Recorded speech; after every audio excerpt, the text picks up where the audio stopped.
Hello everyone. Our topic this week was requested by all of these lovely people. We'll be going over the Terrans from the Starcraft franchise. Spoilers for all things Starcraft. Okay, so for those unfamiliar, the term Terran in virtually any sci-fi setting is an alternative way to refer to humans, people from Terra, another name for Earth. The Terrans encountered in-game are meant to be our descendants, with the first game starting at around 2499, and the last event so far recorded in the extended media taking place around 2508. But since this is humanity we're talking about, and the games take place predominantly in the fictional Koprulu sector of the Milky Way, we've got to dial the clock back to see how we left Earth. In the Starcraft verse, fictional Earth's history only begins to diverge from the real-world history in the late 20th and early 21st centuries, i.e. now. As the decades passed, increasingly powerful computing and informational technologies became available at increasingly cheaper prices, such that out of nowhere, previously third-world nations began to rise up and challenge the economic might of the world's then dominant superpowers. Additionally, nuclear weapons were proliferated in abundance, adding military power to these emergent countries as well.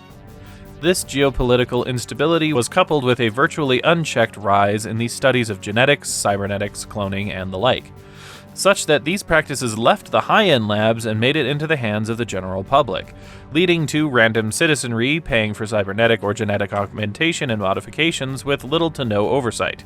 Fundamentalist groups rallied against the private sectors, all but thrusting such drastic changes upon humanity, while world governments tried not to collapse or burn the world in wars. And on top of all of this, somehow, despite dwindling resources and programs to inhibit population growth, by 2301, the global population of Earth reached 23 billion people, a 191% increase from today's population in just under 280 years. Eventually, governments and commerce did in fact begin to collapse, and an organization called the United Powers League, or UPL, which was essentially a militaristic, vaguely dystopian UN, was formed. The UPL managed to unite and/or control and conquer almost all of Earth's territories and broken governments, reigning over more than 90% of the planet for most of its history. The UPL had lofty goals, such as unifying humanity, putting a stop to intercultural warfare, other seemingly good stuff. But its methods for accomplishing these goals was heavy-handed. A single language, i.e. whatever languages you play the games in, was designated as the international tongue of Earth, while they ceased teaching all their languages and quashed any cultural teachings that would promote any kind of separatism amongst its people, including languages, history, etc. One of the many programs the UPL pursued in this endeavor was the mass execution of all cybernetically enhanced, genetically modified, criminally minded, or politically inconvenient individuals across the globe, leading to the deaths of nearly 400 million people. By this point, humanity had begun mining and colonizing nearby planets, and in an effort to create a major new colony from which to pursue more resources, 56,000 of the 400 million undesirables were diverted to the colonization effort. After genetic screenings intended to see who was best fit to survive the journey, 40,000 of the applicants were selected for the colonization program. The remaining 16,000 were theoretically returned to the execution pool. The 40,000 men and women selected were placed in cryostasis on 4 massive, fully automated ships packed with foodstuffs, equipment, frozen embryos, and the like. Anything required to help sustain and build a population for the colonization efforts, and shipped off into space. Their planned destination was a planet that would take the ships a year to reach at warp speeds. However, somewhere along the way, the navigation computer failed, and the 4 ships sailed far past their initial target, continuing at warp speed for a total of 28 years, until the ship's warp engines and life support began to fail. Dropping out of warp, the ships enacted emergency protocols and attempted to land on the nearest inhabitable planets. 3 planets, Tarsonis, Umoja, and Moria, would be successfully colonized thanks to the ship's emergency protocols. 1 ship each landed on Tarsonis and Moria, 2 headed for Umoja, but 1 crashed, leaving the population of only a single ship to colonize that planet as well. Due to the failings of the ship's equipment, while the colonists of each planet were able to successfully master their respective worlds, they had no communication with each other, and as such each believed their ships were the only survivors of the colonization effort until they made their way to space and re-encountered one another. By that time, each planet's governments had colonized multiple worlds and developed their own cultures and values. The people of Tarsonis became the dominant military power among the colonies and would eventually go on to establish the Terran Confederacy, a tyrannical government with questionable ethics, long arms, deep pockets, and sticky fingers. The people of Moria would establish a mercantile and mining-based government which first blurred the lines between private corporations and government before assimilating completely and having their affairs run by corporations. The Morians would spend much of their time fighting the Confederacy and its later replacements for mining rights throughout the sector. The Umojans managed to stay predominantly politically neutral, establishing a highly technological society, and nearly always managed to maintain neutrality with the other two factions while clandestinely working against the Confederacy's interests. Numerous machinations, civil and international wars, and general cultural shenanigans would occur over the 240 or so years between the colonists' arrival in the sector and the beginning of the games. Unbeknownst to any of the colonists and their descendants, Earth's people managed to keep tabs on them the entire time, but were apparently content to watch. In the years leading up to the beginning of Starcraft 1, the political game between the three interstellar nations came to a boil, with a full-scale civil war breaking out within the Terran Confederacy shortly before the games begin. The Confederacy's capital planet, their original colony, Tarsonis, was a shining jewel in the system and home to the wealthy elite, but their wealth and prosperity came at increasing cost to the rest of the Confederacy, such that for years, tensions were rising inside of the nation's interplanetary borders. Numerous movements, including smaller outlying planets raising protests or even armies, were swiftly and brutally put down. The rallying point came when the people of Korhal, a planet of tremendous strategic and military value, fully seceded from the Confederacy, declaring its independence and calling for any who would no longer stand with the Confederacy to join with Korhal in ousting them from power. In response, the Confederacy had Korhal's leader and his entire family assassinated, sending Sarah Kerrigan, one of their top ghosts, which are psionic assassins, to do the job. The son of the family, one Overthrowing Mengsk, was off-world at the time and so survived the assassination.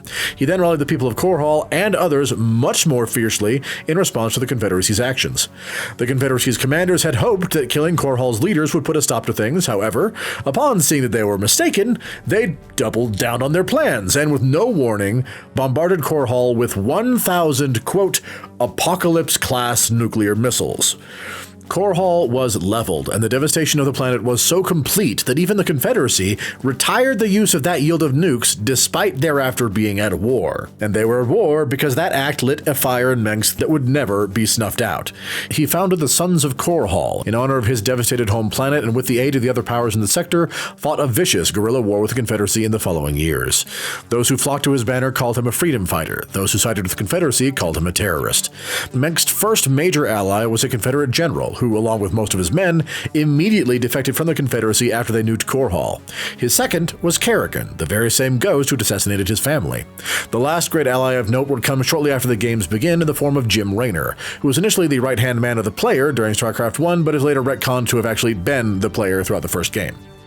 StarCraft 1 begins around the year 2499, with the first sightings of the Zerg and subsequently the Protoss in the sector. The other two factions of the StarCraft verse. For more information on the two of them, check out our lore videos on them here. While the emergence of these two alien species had a profound effect on the Terrans in the sector, people of Earth, keeping tabs on things way out there, panicked immediately at this hostile first contact. The UPL quickly transformed into the United Earth Directorate, or UED, successfully managing now to rally 100% of Earth's people and its nearby colonies in their newly militarized efforts against these two seemingly hostile alien races. Over the following months, they would closely watch events unfold out in the Koprulu sector, and about a year later, apparently having vastly improved their warp technology over the centuries, they would send troops into the sector to secure the region for Earth's humanity. Back to the first sightings of Zerg and Protoss, though, the Zerg had made it onto the scene and began to systematically devour every world they came across. In response, the Protoss, recognizing the Zerg as an enemy, battled them where they could and began to systematically glass any planet that fell to the Zerg, taking no chance with leaving corrupted Zerg matter behind. All the while, the Terrans were caught in the middle, but not just between these aliens, no, they still continued their little civil war. Raynor, a small-time marshal on a backwater planet, discovered that the Confederacy had found a way to lure the Zerg to a planet, essentially making the Zerg a powerful bioweapon, albeit a weapon with a high degree of collateral damage. The Confederacy had chosen Raynor's planet as a testing ground for the lore, knowingly condemning the planet's entire populace to death in the process. Raynor joined up with Mengsk when the Sons of Korhal arrived to help evacuate the planet's survivors, as the Sons of Korhal didn't have anywhere near the strength required to fight off the Zerg at the time. As the war raged on, Mengsk, Kerrigan, and Raynor led their people to victory after victory until finally they stood poised to take Tarsonis, the Confederacy's capital. Not content simply to win the war, Mengsk wanted to brutalize Tarsonis as his homeworld had been brutalized years before, and so he placed Zerg lures that they'd taken from the Confederacy on the planet, so that the Zerg would swallow Tarsonis and its people whole. Kerrigan and Raynor found out about this shortly after the lure's deployment and objected, calling the act monstrous, but they were in the middle of military operations, and disobeying the chain of command had the serious potential to get their own people killed and lose all the progress they'd made, so they both begrudgingly went along with the plan. Everything was coming up aces for their rebel group, all plans successful, the Zerg were overwhelming the planet, and all major resistances that could stop them had been quelled by the forces under Kerrigan's command. It was time to pull out, but when she requested evac, Mengsk instead ordered the fleet to leave the system without her. He knew if Kerrigan ever turned against him, as she might if her moral qualms about the use of the Zerg lore were any indication, a psionic assassin was a major problem. But more than that, with his victory at hand, Mengsk took the opportunity to take his revenge on Kerrigan for killing his entire family by leaving her to die at the hands of the Zerg.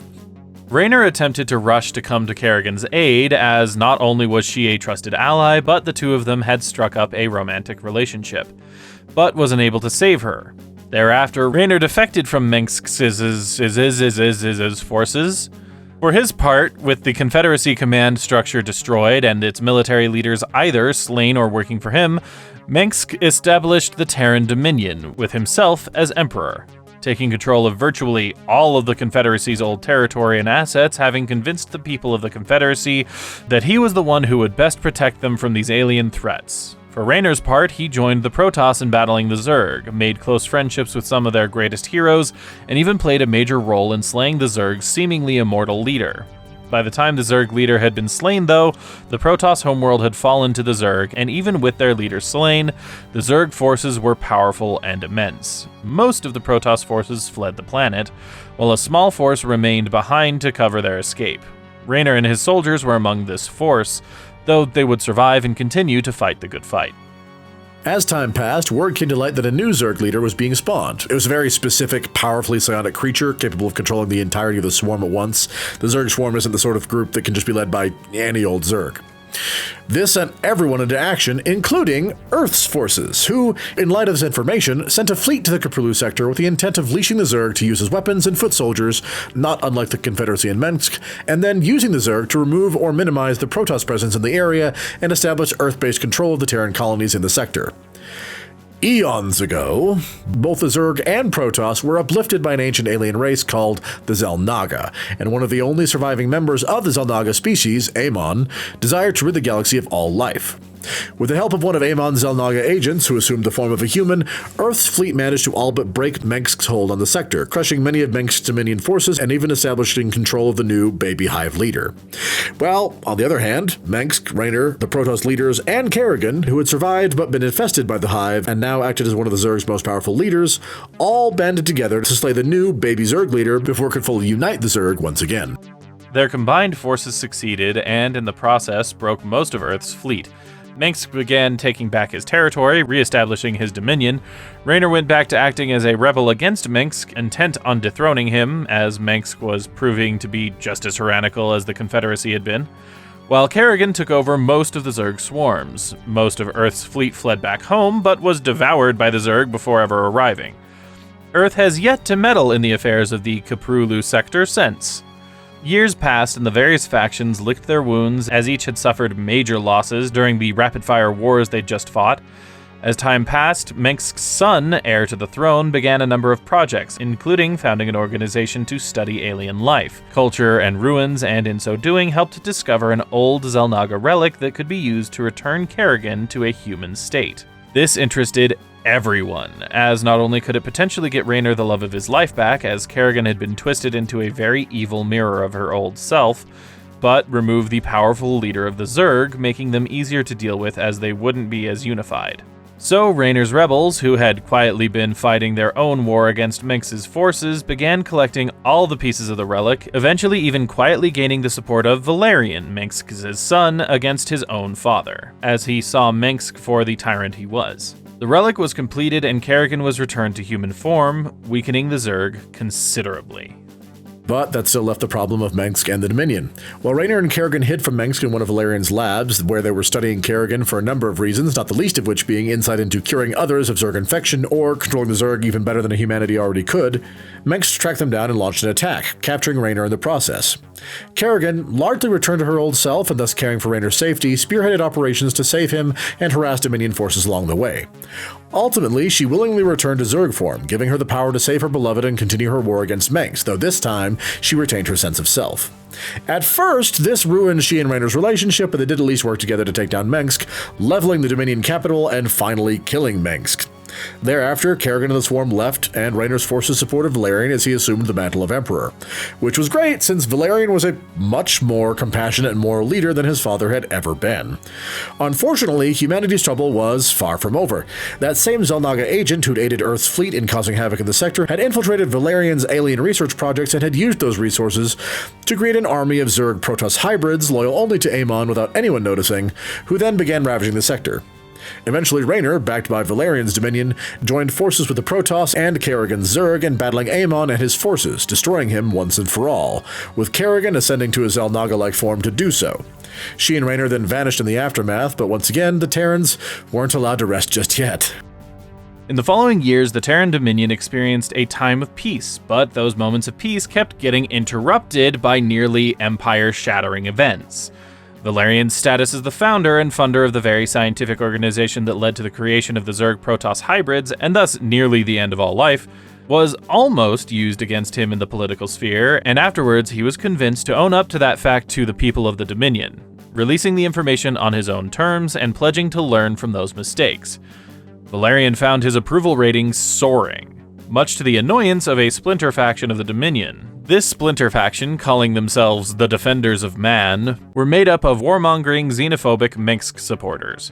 They didn't believe Valerian's peace could last, they wanted better actions to be taken against their alien enemies, and they knew that Valerian had been complicit in the death of his father, the previous emperor. As such, thanks to high-ranking military officers that were secretly members of their ranks, they staged a series of attacks on Dominion territory, using Zerg lures to stage attacks on colonies, only to step in and save those colonies from the Zerg they themselves had brought there, garnering support in the process. They even attempted to spark a war between the Dominion and a Protoss faction, hoping to gain even more support in the process and establish a case for declaring Valerian unfit to lead the Dominion. With the help of a capable ghost, Valerian exposed the Defenders of Man for staging all of the horrors they'd been saving people from, and had their important members killed or arrested, while managing to tenuously mend relations with the Protoss, which had been damaged by the Defenders.